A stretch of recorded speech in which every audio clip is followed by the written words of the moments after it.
Okay, I guess everything is live. I'm here to a very, I'm gonna say, an extremely fun episode that deals with, I'm gonna call it, the frontiers of human and AI in self-defense. Yes, exactly. So that's exactly what you are.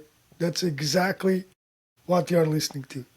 Uh, I just think it's tremendous because I would say everyone, or well, most communities or most people that do like technical work are already using AI for so many things, like for from planning to execution of projects to just talking about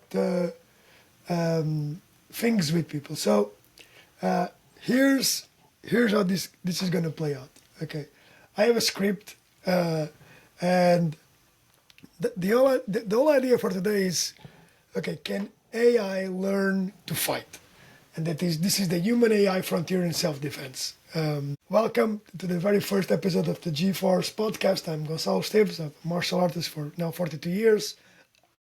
I'm a 3 times NASA Challenge Award winner and the founder of Self-Defense for All.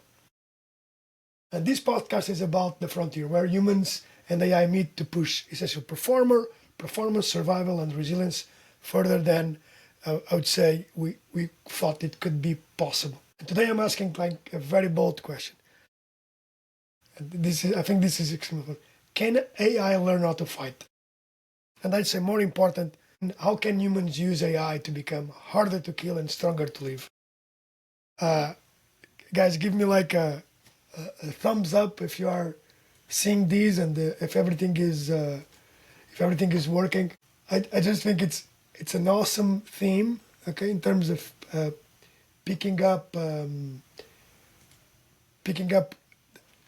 the barriers or the challenges of AI in the day to day.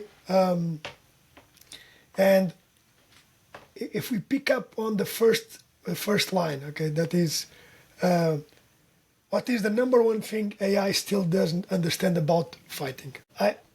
This is what I'll do. I'll ask AI what it thinks, and let's see where this leads us. Right. I believe we'll have a lot of interesting surprises. Okay, let's dive in with this. From my view, AI doesn't understand about fighting is sometimes I see things like when you're trying to ask AI, even if we put a program in there, a program like a curriculum, like, okay, defense against a knife, and they would say deflect a downward strike with the knife, and he was like, yes, grab it. And so I think it's really a weird thing that it tries to come from words into understanding about what is fighting. I do also think that AI can surprise us with the fact that it could talk about human fight or flight possibilities. I think AI could also not understand. I think it will not understand what is it that I think it will understand why humans do fight. So I'm gonna put the prompt. Okay, I'm gonna put the prompt in here, and just be mindful because my GPT, my Chat GPT. I'm gonna use Chat GPT for this instance now. My GPT has been, I'm gonna say it's biased, okay, because I've been training him for a lot of time with things on Krav Maga, on self-defense, and I think it's just biased. But let's see the result. I'm very curious on what this can bring us. Here we go. Let's go there. How can AI? And also, let me share the screen. So I think you guys will love to see the response. This one, yeah, there we go. So cool. So you should be. There we go. You should be able to see everything there. Okay, let's go ahead and see. Let's see what what this is up to. Let's go ahead and see what this is up to. What's the number one thing AI doesn't understand about fighting? I'm very excited. I don't know what's coming up, right?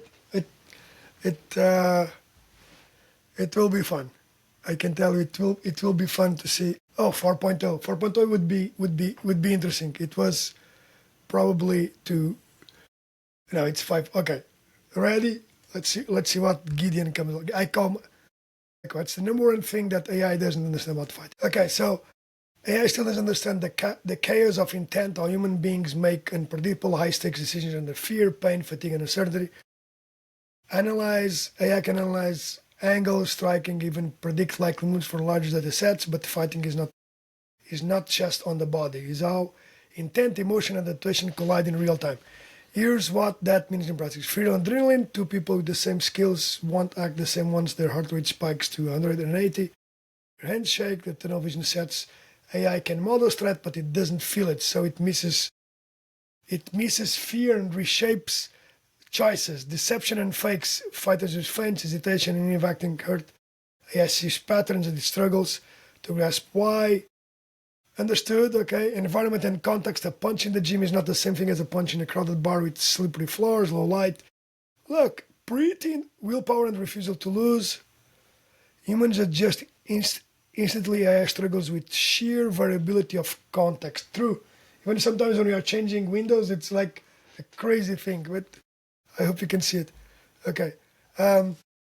In short, AI is getting, willpower and refusal to lose. The moment when someone decides, I want quick, no matter what, can flip the outcome.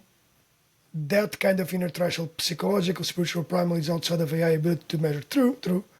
In short, AI is getting very good at what happened, pattern recognition, but it still doesn't understand why it happened under pressure. Fighting is about decision making in chaos, and that's why it's still very human. Well, so AI always tries to please you, like give you more stuff, but that's pretty impressive. I would say if we compare AI to a human, I would say if you would make the same question to a human, that is, what is it that a regular human doesn't understand about fighting? I would say that from the people that we work with, that we help, it's mostly about how you show up. You see what I mean? It's mostly about, let's see that. I think from my experience, okay, from my many years, it's mostly about, okay, how am I confident that something that I can have a solution for that, for this problem, for a punch, for someone that is being aggressive with me. So I think AI missed that point. Okay, you guys let me know what you think. But overall, this is a very structured analysis on why AI cannot understand something. And fear and adrenaline, probably can model it, but it's something that is very human. So in that part, even as an instructor, each two of us, everyone is different. That's what I'm saying. So be very cautious about that. Deception and fakes. I don't know where this was pulled off, but you can definitely think about deception as a tool for humans. Is it AI not understanding deception? And do we even train deception? Yeah, in sparring, yes, but for self-defense, you might want to wonder if deception is a thing. That is, you pretend that, imagine that you are sick or don't feel well, so that you are not a target to a potential attacker. That could be a possibility. Environment and context, yeah, definitely AI doesn't understand that, and the humans don't understand that as well. At least in Krav Maga, when you are asked, like, use your car keys and slam the car keys into someone's head if that is required, and if you know how to use them, and if you tested them. So I think that's a very cool thing. Willpower and refusal to lose. Yeah, so AI doesn't understand that, and I think most humans have a notion of these, most people, that I will do whatever is required. And this is where training comes along. That is, I will do whatever is required, and I think that's what I hear most of the times. The moment I get turned on, I will do this or do that. Look, you won't. I've seen very few cases when if you are tired or someone else is tired, it's very, very hard to do something. That's just the reality. Okay? It's like very hard. What guys will see from footage from the classes and see like tired, you get your decision criteria goes really bad. Try to kick him in the nuts, right? That's what most people say. I'm going to kick him in the nuts, and that just doesn't happen. It does. It doesn't work. It doesn't happen. Or at least from my experience, across several continents with people, it just doesn't work that way. So very interesting. Very interesting. Okay, let me go back to question number 2. This was a fun one. Okay, understanding in there. Okay, what do beginners always get wrong about self-defense? Okay, I think the number one thing that beginners always get wrong, and always this is a very AI script driven. I think, yeah, Gideon is asking me to what do beginners get wrong about self-defense? Yeah, thinking about fitness, fight readiness, ignoring balance and falls, blaming in one seminar. Well, okay. So what I believe that beginners always get wrong and is that, and especially in women, there is this wildly balanced act of I'm gonna kick in the nuts. Okay, I'm gonna go give him the hold, whoop, karate chop or whatever the thing is. And I think it's the understanding of doing the repetitions within the context. I mean, meaning if you are being pushed or punched, punch is it's more complex, okay, because you receive something in your face, a palm, a strike, a push. But there is this whole thing, and it happened to me many times whenever I was I'm gonna say challenged. Okay, that is how do you maintain calm? How do you maintain your hands up? So one thing that beginners get, I'm gonna say wrong, is guard. Okay, where do you put your hands when you're talking? It's called the interviewer position. Both in more from other people that I trained, Richard Burton, and but from Krav Maga as well, from Europe. Like guys, put your hands up. Second, I would say beginners, not all, but most beginners come with this, with very poor levels of conditioning, very poor levels of physical awareness. I think that just that doesn't help them. Okay, so let's see what AI thinks about what do beginners always get wrong about self-defense. I think that's a fun question. Here we go. What? Very curious on this. Okay, so I mean, I wouldn't. Let's see this. They think it's about winning, not surviving. Beginners imagine a self-defense encounter like MMA match, techniques, knockouts, victory. In reality, the goal isn't to dominate, it's to create a gap, escape and leave. The win is always walking away safe, not looking impressive. I don't think the AI answer to this is the one that I see on the ground, okay, day to day. So it's very rare. I would say beginners are very well aware of this, okay. They underestimate chaos and overestimate technique. I think they got this right, man. A common mistake is believing that learning a few moves. Sometimes I hear the expression moves, like teach me 1 or 2 moves, especially when you are like at now college level time. People come in and like I just want my daughter to learn 1 or 2 moves. Man, it's like learning a language. We should learn the basics to be able to ask for food, but the point is, a few moves wouldn't make it if you want to make it in a different country. So, real violence is messy, fast, and ugly. Yeah, that's true. The environment, floor, lighting, obstacles, adrenaline, and shock destroys perfect technique. What matters is adaptability and can you still function when it feels like your brain is on fire. Yeah, that you got right. Absolutely right. Okay. And that's very well parsed. Okay. Okay. They assume strength beats intent. A bigger, stronger beginner often thinks sheer muscle will keep them safe, but intent, someone who is committed to harming you, often trumps size.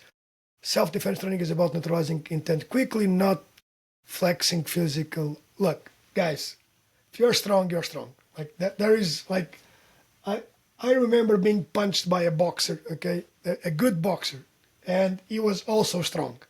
So that's where the two things, like he has the intent and he has strength. I don't think these folks assume. Most of the people, most of the men, adults, men, especially men, that we have, they come in and they are very physical. Okay, you guys will see some of our beginner classes. They come in, these guys have muscles. You can see biceps. You can see extremely good, well built, and they don't assume that. They're like, I know I'm strong. I know I can bench press. I know I can squat. I know I can deadlift, but I'm not that comfortable on fighting. Whatever fighting could mean. It could be punching or avoiding punches, could be clashing, grabbing, going to body contact, clinch, could be going to the ground. I think that's something that AI is thinking that people think, but that's not true.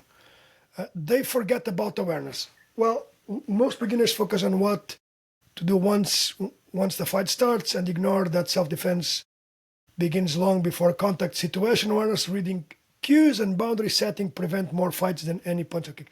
This is a really good thing. Okay, this is now what I mean is I would say that at least in the studio, most people come with already a good awareness. That is, they do look into exits when they come in.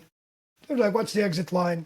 Because we are in a basement, and that's pretty cool. We are in a basement. Most women that come in, they have the phone to call their husbands or they call their friends. So we are in a basement. That's it. Okay, we have a studio, a very specific studio that allows people to learn how to fight in a basement.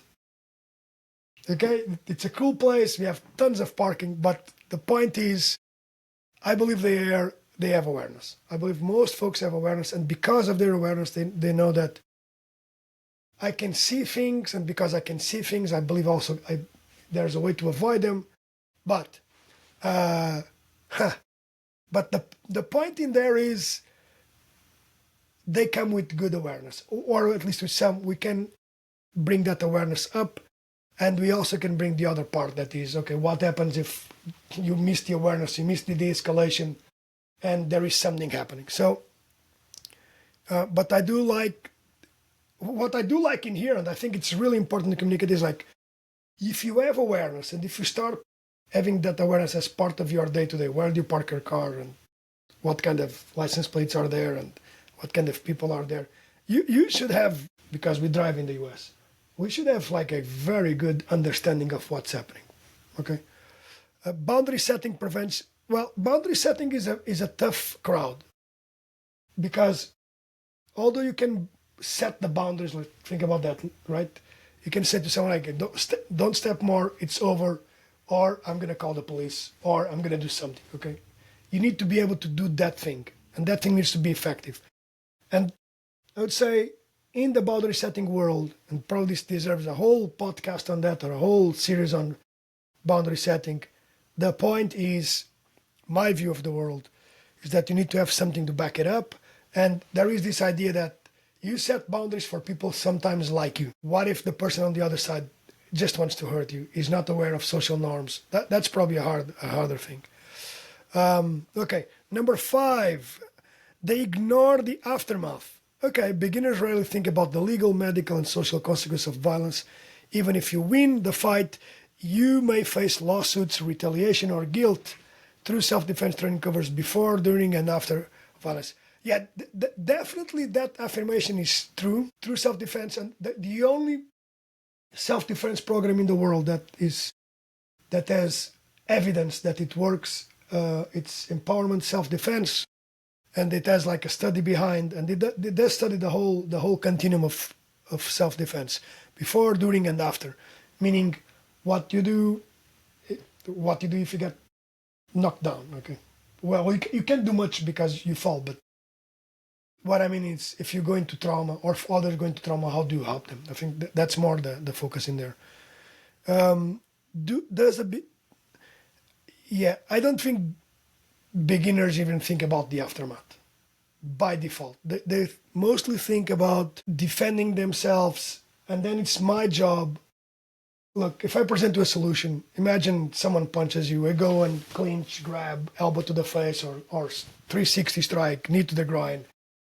If you can be effective on that sentence, if this thing works, if just by default this thing works, you do have the possibility to put a follow-up, right? You can kick someone in the head, or you can push him away. You can do something. That is, if you are like, I'm gonna call it the win. I will not call it, yeah, let's call it the win. Like you weren't hurt, or at least you weren't minimal. You are still alive.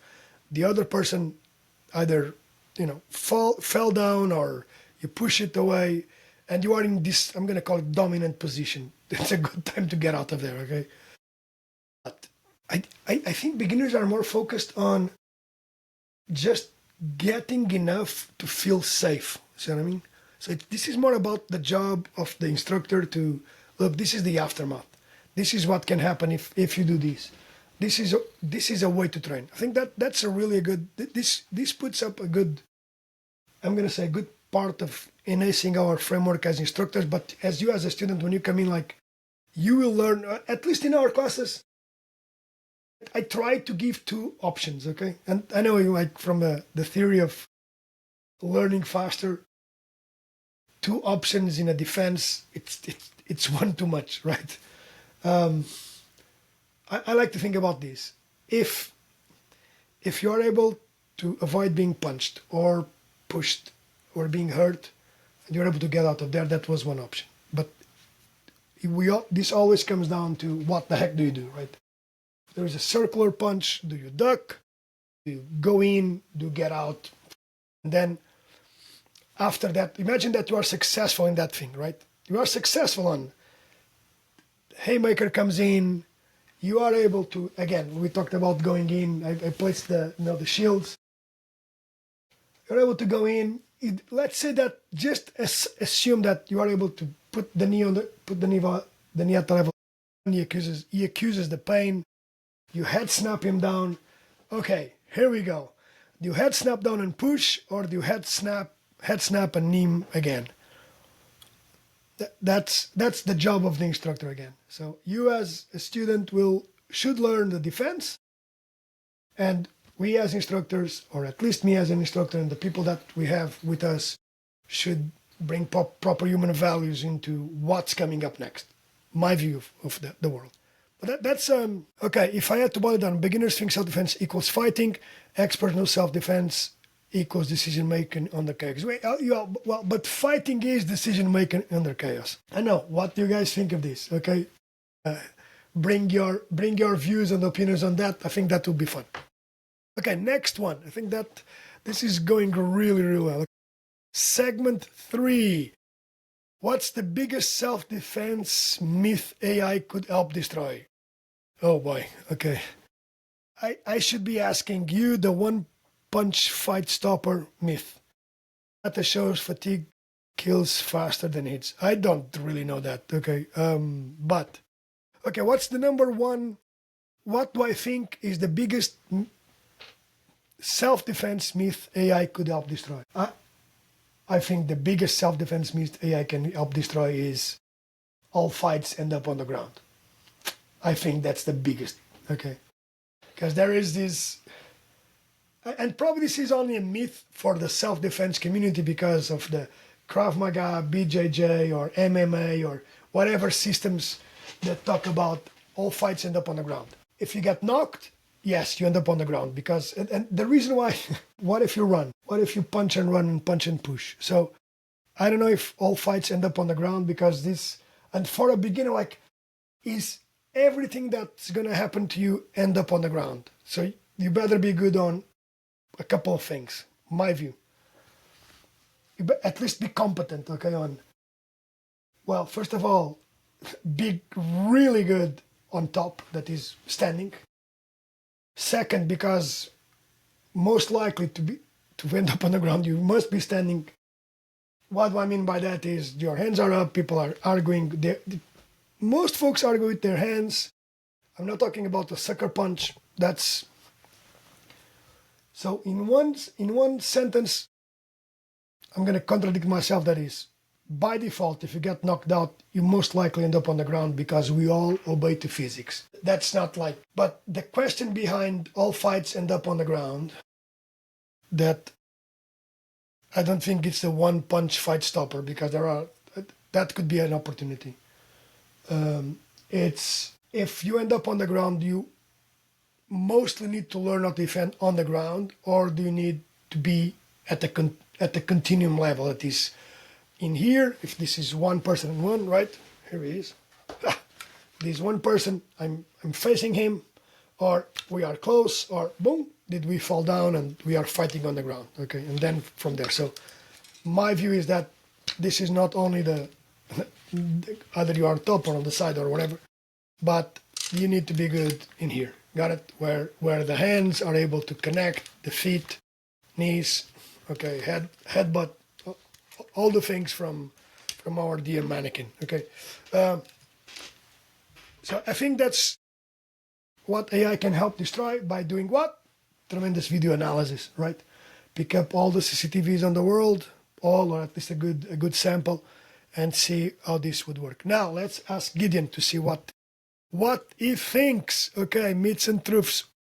I think that will be interesting, right? To see what's coming up. I'm also curious on this one. Oh, that's a good one.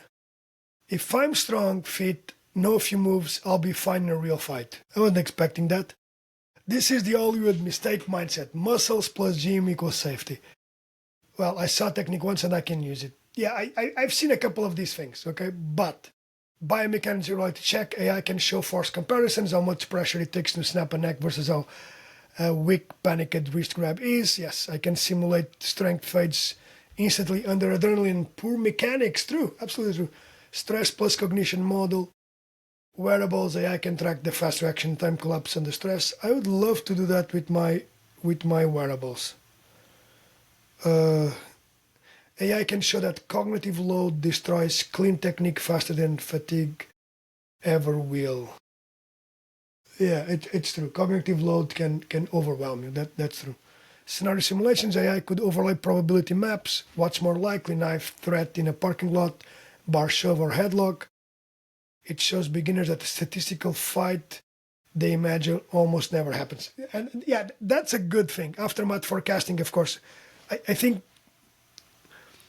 one thing is clear. The model goes through a rational process or rational thing on helping you out. That is biomechanics. Think technique, okay? Think technique. That is, how do I put my shoulder? How do I adapt to being able to strike? How do I put an arm lock? Stress and cognition. I would say that part of the model, in all of them, was more, okay, how does the mind react? We're considering these two separate systems, but let's use that for now.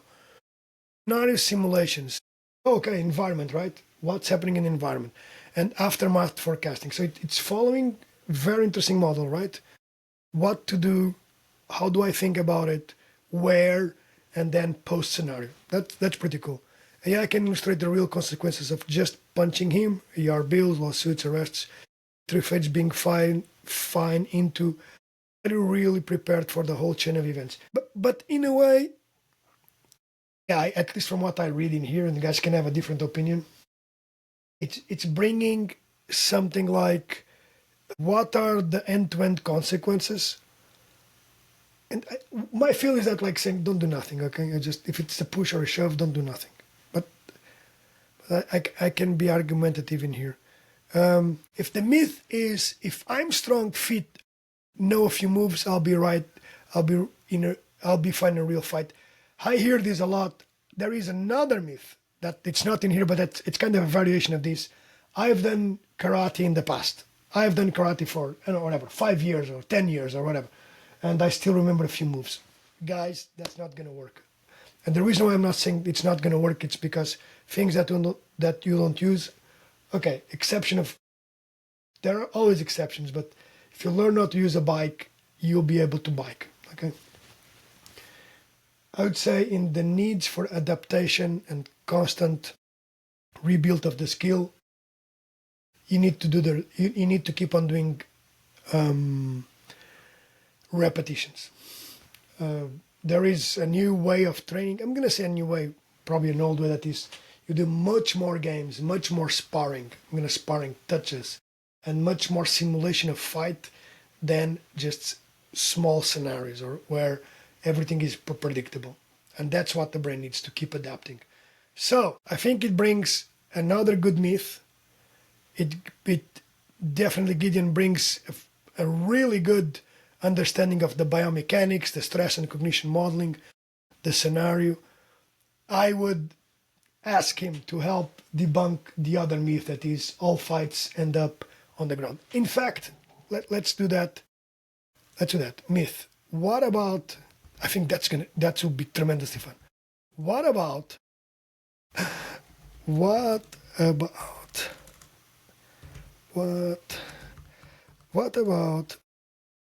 let's do this in voice mode. What about the myth that all fights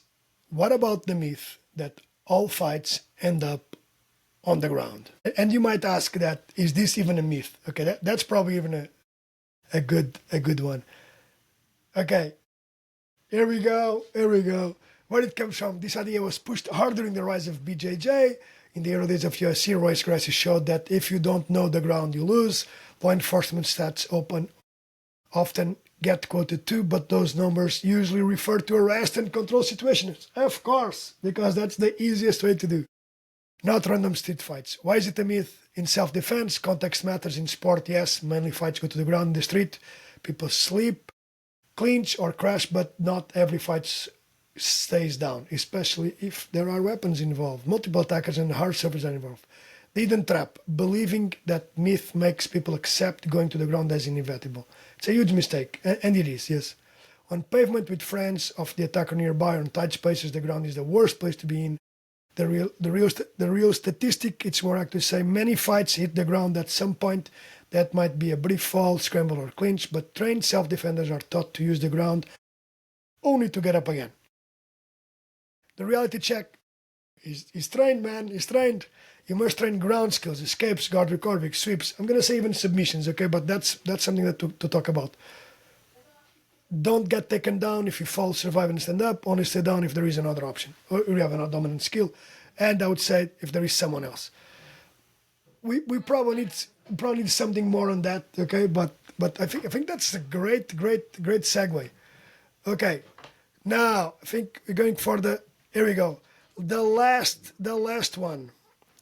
The last one is, okay, where do you see AI and humans training together in 5 years? I think, for me, it's a combination of this, or I'm trying the new one, the Whoop. I think we'll have real-time feedback coming from wearables. The glasses are coming, but real-time feedback, I think it's going to be like delayed feedback. The same way that tennis coaches right now, tennis or soccer coaches, or even you see it in the US with the AI tablets. This is the gameplay. This is what you're going to do. This is what you need to change. We are going to have that in self-defense training very likely at the end of the session, in the middle of the session. We do something similar at the studio. We put video analysis. We stop the videos. You have a large screen in there where people can see things.